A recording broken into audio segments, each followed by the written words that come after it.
গতকালের ভিডিওতে আমি এমফাসাইজ করেছিলাম যেটার উপর সেটা ছিল প্যানিক না করার জন্য। এই মুহূর্তে আমাদের বাজার যেরকম পরিস্থিতিতে আছে একটা ভালো আপট্রেন্ডের মধ্য দিয়ে যাচ্ছিল, সেটার পাশাপাশি যখন একটা কারেকশন আসে এবং কারেকশন আসলে যে আবার বাজার ডাউন ট্রেন্ডে চলে যাবে জিনিসটা এরকম না। অনেক বড় একটা পতনের পর থেকে কিন্তু আপট্রেন্ডে আছে এবং যেভাবে অনেকগুলা স্টকের প্রাইস বাড়িয়ে কিন্তু ইন্ডেক্সে আমরা এই ইমপ্রুভমেন্টটা দেখতে পেয়েছি। সো সেই হিসাবে বাজার এখনই আবার বড় ধরনের ফল আমরা অ্যাটলিস্ট আশা করছি না। যারা স্পেশালি অ্যানালিস্ট যারা আছেন বাজারে তারা কিন্তু ম্যাক্সিমামই আশার বানিয়ে দিয়েছেন অ্যাটলিস্ট গতকালকের ক্যান্ডেলটার পরে। গতকালকে যেরকম ধরনের ক্যান্ডেল হয়েছিল সেটার বেসিসে অনেকেই বলছিলেন যে এই ক্যান্ডেল কোনোভাবে ভালো দিক বুঝায় না, বা আহ, এই ক্যান্ডেলের পরবর্তী ক্যান্ডেল যে একটা ভালো টান দিতে পারে গ্রিন ইন্ডেক্সের দিকে, সেটাও কিন্তু ইন্ডিকেট করে না, এরকম অনেকেই হয়তোবা কোয়েশ্চেন করেছেন। কিন্তু আমি যেটার দিকে সবচেয়ে বেশি এমফাসাইজ করেছি গতকালকে সেটা ছিল যে আম, যে ইন্ডেক্সের যে এরকম ফল হচ্ছে ওটার পাশাপাশি কিন্তু ভলিউমও গ্র্যাজুয়ালি অনেক কমে গিয়েছিল। তার মানে হচ্ছে যে মানুষ প্যানিক সেল করাটা কমিয়ে দিয়েছে, অনেকেই শেয়ার হাতে রেখে দিয়েছেন। যারা অ্যাটলিস্ট সাপোর্ট লেভেলে আছেন তাদের তো কোনো চিন্তার বিষয় নেই, যারা টেকনিক্যাল অ্যানালাইসিস বুঝে বিভিন্ন রেজিস্ট্যান্স এন্ড সাপোর্ট হিসাব করে সাপোর্ট লেভেলে অ্যাটলিস্ট লোয়ার লেভেলে স্টকগুলা কালেক্ট করতে পেরেছেন, তারা কিন্তু মোটামুটি খুব বেশি ক্ষতির সম্মুখীন হবে না। ইভেন আমি এখনো বলি যে ভয়ের কোনো কারণে আমরা এখনো এটা বলতে নারাজ যে আপ ট্রেন্ড শেষ হয়ে গেছে, আপ ট্রেন্ডের কন্টিনিউশন আশা করি থাকবে নির্বাচনের আগ পর্যন্ত। অ্যাটলিস্ট আমরা যদি বড় ধরনের কোনো বাধা না পাই, কোনো বড় ধরনের গ্লোবাল সিচুয়েশন ক্রিয়েট না হয়, বা পলিটিক্যাল কোনো ক্রাইসিস এই দেশে না তৈরি হয়, ততক্ষণ পর্যন্ত কিন্তু আমরা মোটামুটি এরকম পুঁজিবাজার নিয়ে সেফ আছি। পলিটিক্যাল সিচুয়েশন বলতে হতে পারে আফটার ইলেকশন যদি কোনো ধরনের পলিটিক্যাল পাওয়ারের কারণে প্রবলেমস ক্রিয়েট হয় পুঁজিবাজারে, সেটার হিসাব আপাতত ভিন্ন। কিন্তু এখন আমরা ফোকাস করছি mainly technical analysis plus recent uptrend নিয়ে। আমরা গতকালকে 10 পয়েন্টের যখন ইনক্রিজ দেখেছি, একটু যদি আমরা চার্টে চলে যাই, এই 10 পয়েন্টের ইনক্রিজ যখন হয় তখনই কিন্তু আমরা এটা বলেছি যে পরবর্তী ক্যান্ডেলটা যদি গ্রিন হয় এবং এই যে একটা ধারাবাহিক ফল করেছে আমাদের ভলিউম, আপনি যদি খেয়াল করেন এই গ্রিন ক্যান্ডেলটা যখন দিয়েছে তখনও কিন্তু টার্ন একদম এটা টার্নিং পয়েন্ট হতে পারে, কারণ এই পর্যায়ে এসে এই গ্রিন ক্যান্ডেলেও কিন্তু অনেকটা ভলিউম ড্রপ করেছে, কারণ বাই বাই প্রেশারের সাথে সাথে সেল প্রেশারও কিন্তু ছিল। কিন্তু একটা বড় স্টিক তৈরি করে এখানে ক্যান্ডেলটি শেষ করে, এখন আজকের যদি বাজার আমরা দেখি, আজকের বাজারে খুব সুন্দর একটি ক্যান্ডেল দিয়েছে।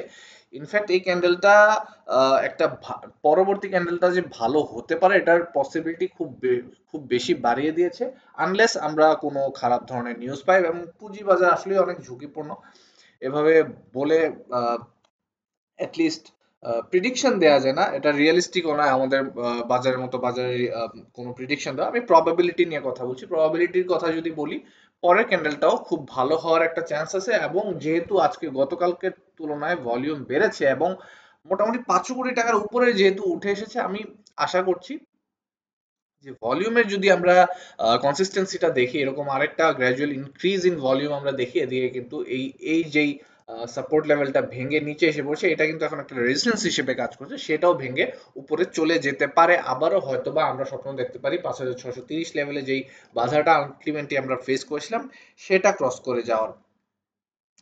আজকেও কিন্তু আহ, আজকে যদি আমরা বাজারের অবস্থা দেখি 576 কোটি টাকার লেনদেনের পাশাপাশি 20 কোটি ভলিউম, তার পাশাপাশি আমরা অনেক বেশি সেল ভলিউম দেখেছি। আমরা যদি লাস্টের দিকে খেয়াল করি দুপুরে একটার পর থেকে কিন্তু মোটামুটি সেল হচ্ছিল, একটু স্লো ছিল 11টা থেকে একটার বাজারটা, কিন্তু এই যে দেখেন এখানে একটা বড় বাই ভলিউম হয়েছে, ঠিক আছে। এই যে আজকে ঠিক পৌনে 2টার সময় যে একটা বড় ভলিউম, এটা কিন্তু অনেক বড় একটা কন্ট্রিবিউশন ছিল এই ইন্ডেক্স ইনক্রিজ হওয়ার কারণে। এই দেখেন এই বাই ভলিউমটা কিন্তু এদিকে একটা বুস্ট দিয়েছে ইন্ডেক্সে। তারপর থেকে আমরা কন্টিনিউয়াস বাই ভলিউম দেখেছি, খুব কম সেল ভলিউম খেয়াল করছি এখানে। মাঝখানে যদিও এই যে 12টা থেকে সোয়া 12টা এই টাইমটাতে একটা ভালো সেল প্রেশার ছিল, অনেকগুলো সেল ভলিউম এখানে দেখতে পাচ্ছি। সেল ভলিউম কাটিয়ে যখন হচ্ছে মানুষ মোটামুটি ডিসাইড করে ফেলেছে, বা মামুদের কথাই বলুন কোট আনকোট, তারা যখন ডিসাইড করে ফেলছেন না আমরা এখন বাজার উপরে উঠাবো, তখন কিন্তু আস্তে আস্তে বাই প্রেশার আসা শুরু করবে এবং ফাইনালি আমরা একটার পরে ম্যাজিকটা দেখতে পাই, যে একটা পুশ ছিল বাই ভলিউমের মধ্যে, সেটা খুব ভালোভাবে খেয়াল করা যায়। তার পাশাপাশি 100 কোটির যে একটা টার্নওভার বেড়েছে ভলিউমের পাশাপাশি, সেটা কিন্তু একটা ভালো দিক আমি মনে করি। 576 কোটি টাকার ভলিউম, কালকে যদি আমরা 600 সাড়ে 600 কোটি টাকার ভলিউম বা 700 কোটিও দেখে আমি অবাক হব না, কারণ আমি কালকে একটা ভালো সুন্দর ক্যান্ডেল এক্সপেক্ট করছি। এখন কথা হচ্ছে এই মুহূর্তে, এই যে আমি বললাম যে কালকে একটা সুন্দর ক্যান্ডেল যদি দেখি তাহলে অবাক হবো না, সেটা কিন্তু একটা প্রবাবিলিটি। আমি প্রিডিকশন দেওয়ার কেউ না, আমাদের মতো বাজারে আসলে প্রিডিকশন দেওয়া ইভেন যারা দরবেশ বাবা তাদের জন্য পসিবল না। প্রিডিকশনটা আমাদের বাজারের অ্যাটলিস্ট কনটেক্সটে রিয়েলিস্টিক না এই মুহূর্তে। আমাদের যেহেতু একটা গ্রিন ক্যান্ডেল আছে, তার সাথে ভলিউমে আমরা যেই প্যাটার্নটা খেয়াল করছি সেটা কিন্তু ইন্ডিকেট করে এটার দিকে যে আমরা হয়তোবা সামনে একটা ভালো বাজার দেখতে যাচ্ছি, আবার হয়তোবা চাঙ্গা হয়ে উঠবে। যেটুক কারেকশন এখানে করে ফেলা সেটা আশা করছি এখানে এই পর্যন্ত করে ফেলছে। একটা দুইটা বাধা যদিও, একটা দুইটা রেড ক্যান্ডেল যদি এই পর্যন্ত আমরা দেখি, সেটা অবাক হওয়ার কিছু হবে না, কারণ এখানে একটা আমরা রেজিস্ট্যান্স খেয়াল করছি, হালকা একটা রেজিস্ট্যান্স এখানে হতে পারে। এখানে এসে হয়তোবা আমরা একটু বাধা ফেস করতে পারি, যে যেমন আজকে এখানে একটা বাধা ফেস করেছি, এখানেও একটা রেজিস্ট্যান্স কাজ করছে, যেগুলাকে আপাতত সফট রেজিস্ট্যান্স বলছি, কারণ রিসেন্টলি যেরকম ধস হয়েছে, ধস হয়ে এখানে এসে সাপোর্টটা নিয়েছে লাইক প্রিভিয়াস টাইম, যেটা আমরা অলরেডি অনেকবার বলেছি যে এখানে একটা সাপোর্ট জোন আছে, যেহেতু সাপোর্ট জোনে এসে সাপোর্ট নিয়েছে ফাইনালি, আজকের গ্রিন ক্যান্ডেলটা একটা সাপোর্টের কনফার্মেশন দিচ্ছে। এখান থেকে যদি উঠে বাজার অনেক বেশি শক্তি নিয়ে উঠবে, কারণ অনেক বেশি কালেকশন এর মধ্যে স্মার্ট প্লেয়ারদের মধ্যে হয়ে গিয়েছে। যেটা আরো বেশি এমফাসাইজ করতে চাচ্ছি আমি, সেটা হচ্ছে এই মুহূর্তে যেহেতু বাজার আমরা একটা সিগন্যাল পাচ্ছি যে বাজার হয়তোবা ভালো হতে যাচ্ছে, হুড় করে সবাই ঢুকে পড়বেন না। একটু দেখুন, বুঝুন, একটু টেকনিক্যাল অ্যানালাইসিস ঘাটুন, ফান্ডামেন্টাল যেগুলো শেয়ার আছে সেগুলোতে বেশি ফোকাস করুন, এবং খেয়াল রাখুন যে আপনি বটম লেভেলে ঢুকছেন কিনা। একটা স্টক যখন ধরেন এই লেভেলে আছে, রেজিস্ট্যান্সের ঠিক সেই আগ মুহূর্তে, তখন যদি আপনি কিনেন সেটা একটা আহ, ভালো ডিসিশন নাও হতে পারে। আপনার সাপোর্ট লেভেলে যতদিন আপনি কিনছেন, হয়তোবা উপরে উঠে আবার এই পর্যন্ত আসবে, কিন্তু এখান থেকে যদি ব্যাক করে আবারও কিন্তু আপনার প্রফিটে যাওয়ার পসিবিলিটি বেশি, যেখানে আপনি এখানে কিনলে এখান থেকে আবার এইটুক পর্যন্ত উঠবে কিনা সেটার একটা নিশ্চয়তা আপনি পাচ্ছেন না। যাই হোক, আমরা ওভারঅল টেকনিক্যাল দিক থেকে যদি বলি, everything is looking good enough. আমরা আরএসআই ইন্ডিকেটরের কথা যদি বলি, আরএসআই ইন্ডিকেটরে আমরা একটা শার্প টার্ন যদি নাও হয়, আমরা যদি একটু কনসাইজ করে খেয়াল করি, খুব বেশি শার্প টার্ন না, বাট একটা টার্ন যে উপরের দিকে উপরে উঠেছে। এবং এমএসিডির কথাও যদি বলি, আমি এটা নিয়ে আগেও বলেছিলাম যে এখানে যে রেড বারগুলোর মধ্যে কিন্তু এখন একটা আমরা একটা হালকা রেডিশ বার দেখতে পাচ্ছি, যেটা ইন্ডিকেট করছে যে হয়তোবা হালকা হতে হতে আমরা এখন একটা গ্রিন দিকে যাব। যখনই গ্রিনটা আসে তখন আসলে কি হয়, তখন আমরা একটা বাই সিগন্যাল খেয়াল করি। বাই সিগন্যাল এমএসিডি দিয়ে আমরা কিভাবে বুঝি, সেটা হচ্ছে এই যে ব্লু লাইনটা আছে এখানে, এই ব্লু লাইনটা যখন এই অরেঞ্জ লাইনটাকে ক্রস করে যাবে, যেটা এখানেও হয়েছিল।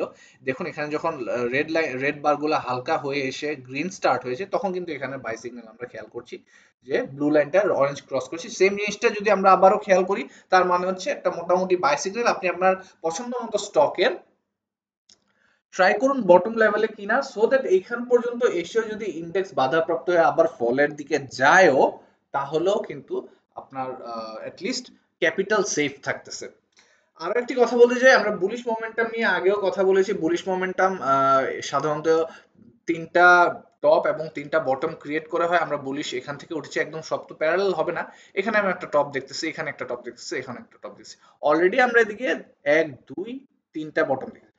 আমি কোনো নিশ্চয়তা দিচ্ছি না এই ফ্যাক্টরটা, but this is a pattern, bullish pattern. যখন এদিকে তিনটা টপ তিনটা বটম ক্রিয়েট হয়ে যায়, লাস্টের বটম থেকে যখন উঠে তখন কিন্তু একটা ব্রেকআউট দিয়ে ওঠে। এখন ব্রেকআউট দিবে কিনা সেটার জন্য আমাদের ওয়েট করতে হবে অ্যাটলিস্ট এক এক মাসের কাছাকাছি, বা ইভেন 3 উইকস।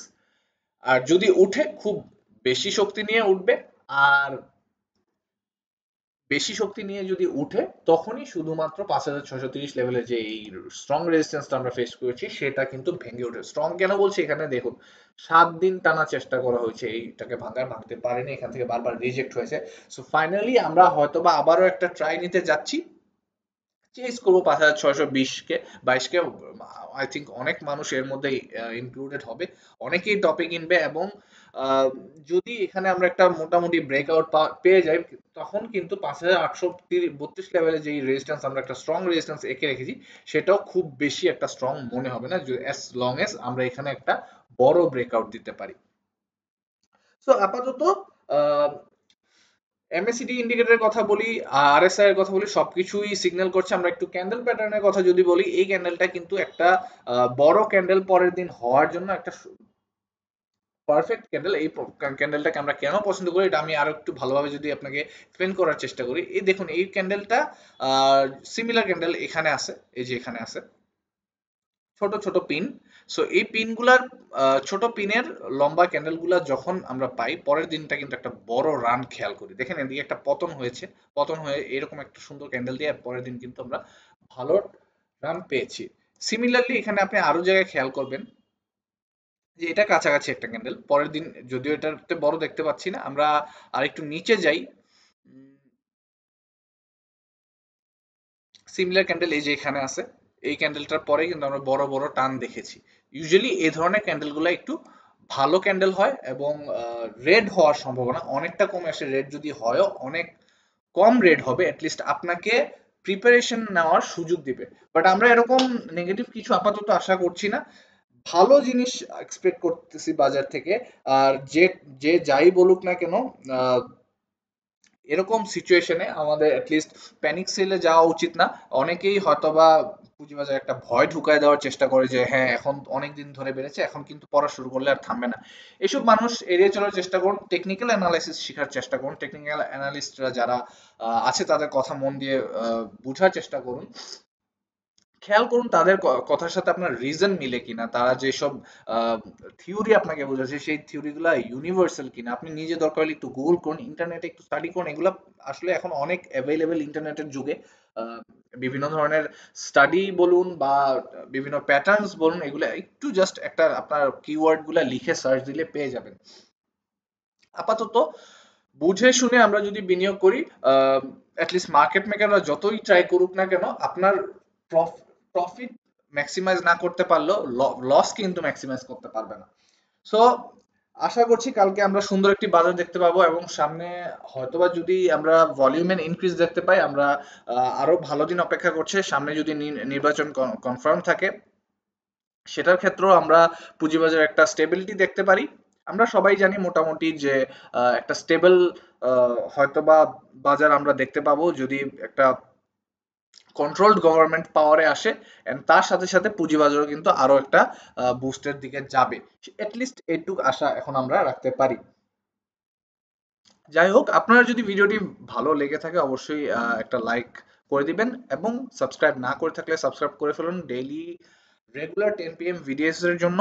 আর আপনার মতামত, কালকের বাজার কেমন হতে পারে, কোনো সাজেশন থাকলে, কোনো অপিনিয়ন থাকলে অবশ্যই কমেন্ট সেকশনে জানাবেন। আজকের জন্য গুড নাইট।